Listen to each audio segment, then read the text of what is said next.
اللهم صل على محمد اللهم صل على محمد وعلى آله وصحبه وسلم۔ بسم اللہ الرحمن الرحیم۔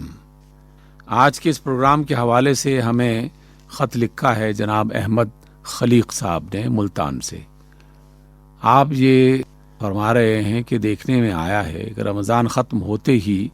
مساجد میں نمازیوں کی تعداد کم ہو جاتی ہے، اس کا سبب کیا ہے اور اس کے بارے میں کیا کرنا چاہیے؟ احمد خلیق صاحب، یہ یقیناً قابل افسوس بات ہے۔ آپ اس سپاہی کے بارے میں کیا تصور کریں گے کہ جسے باقاعدہ 1 مہینے تک ٹریننگ دی گئی ہو، تربیت دی گئی ہو، اسے حفاظت کے طریقے سکھائے گئے ہوں، مختلف جو بھی اس کی ضروری تربیت ہے وہ اس کا اہتمام کیا گیا ہو، لیکن جب وہ عملی زندگی میں داخل ہو، کوئی معرکہ درپیش ہو، کوئی اہم معاملہ ہو اور جس میں اس نے اپنی کارکردگی دکھانی ہے، تو اس روز وہ کوئی کام ہی نہ کرے، اس کی ساری تربیت جو ہے وہ اس کے ذہن سے نکل جائے یا وہ اس کو بالکل ہی بھلا دے اور اپنی زندگی اسی طرح بسر کرنا شروع کر دے جس طرح وہ ٹریننگ سے پہلے بسر کر رہا تھا۔ نہ اسے کوئی ہنر آئے، نہ وہ کوئی کام کرے، نہ وہ تربیت میں سیکھا ہوا عمل جو ہے اسے باقاعدہ زندگی میں لے کے آئے۔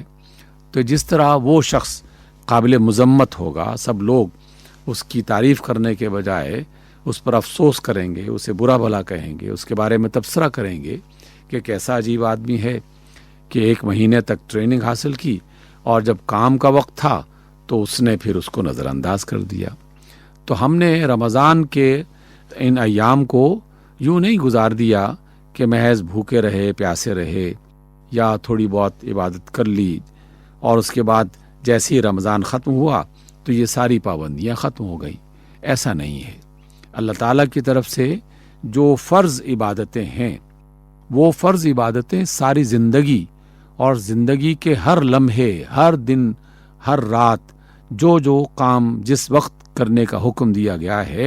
اس کام کو لازماً کرنا ہے۔ اس لیے فرائض میں کوتاہی یہ کسی بھی صورت میں اس کی اجازت نہیں ملتی کہ آپ نے حج کر لیا ہے اس کے بعد نماز معاف، آپ نے رمضان کے روزے رکھ لیے ہیں اس کے بعد نماز معاف، ایسا نہیں ہے، بلکہ ان نمازوں کو اور زیادہ توجہ کے ساتھ اور زیادہ پابندی کے ساتھ ادا کرنا چاہیے، کیونکہ پورا 1 مہینہ اس کی تربیت حاصل کی اور اس پر عمل کیا۔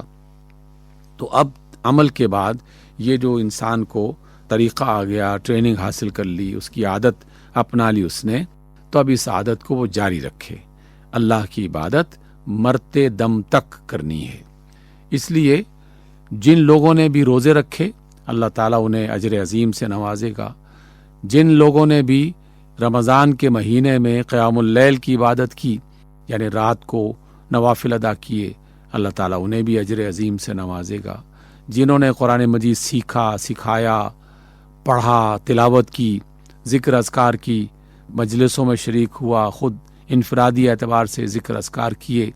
ان سب کی برکتیں یقیناً اسے میسر آئیں گی۔ لیکن اگر اس نے رمضان کے بعد ان تمام کاموں کو چھوڑ دیا، خاص طور پر فرائض،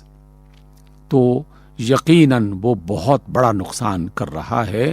وہ اپنی عاقبت کو تباہ کر رہا ہے۔ تو پھر اس کے لیے یہ چند ایام کی عبادت ناکافی ہوگی، پھر اللہ تعالیٰ اس سے حساب لیں گے اور پوچھیں گے کہ جو کام ہم نے باقی ایام کرنے کا حکم دیا تھا تم نے اس حکم پر عمل کیوں نہیں کیا۔ تو ہر بندے کو سوچنا چاہیے کہ وہ پھر ان احکام پر اگر عمل نہیں کر پایا تو اللہ تعالیٰ کے ہاں کیا جواب ہوگا۔ ہونا تو یہ چاہیے کہ جس طرح رمضان میں مسجدیں بھرپور ہوتی ہیں،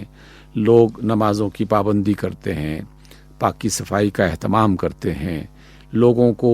صدقات دینے میں، ان کی مدد کرنے میں آگے بڑھ بڑھ کر جو ہے وہ مدد کر رہے ہوتے ہیں اور اس اچھے کام میں شریک ہو رہے ہوتے ہیں، قرآن مجید کے ساتھ ان کی وابستگی بہت زیادہ بڑھ جاتی ہے، تو کم از کم یہ سلسلہ بعد میں بھی جاری رہنا چاہیے۔ اس میں ائمہ مساجد جو ہیں ان کی ذمہ داری بنتی ہے کہ وہ ان لوگوں کو سمجھاتے رہیں، گھر میں والدین بڑی بہنیں اور بڑے بھائی جن کو اللہ تعالیٰ نے یہ صلاحیت دے رکھی ہے انہیں بھی اس پیغام کو آگے پہنچانا چاہیے۔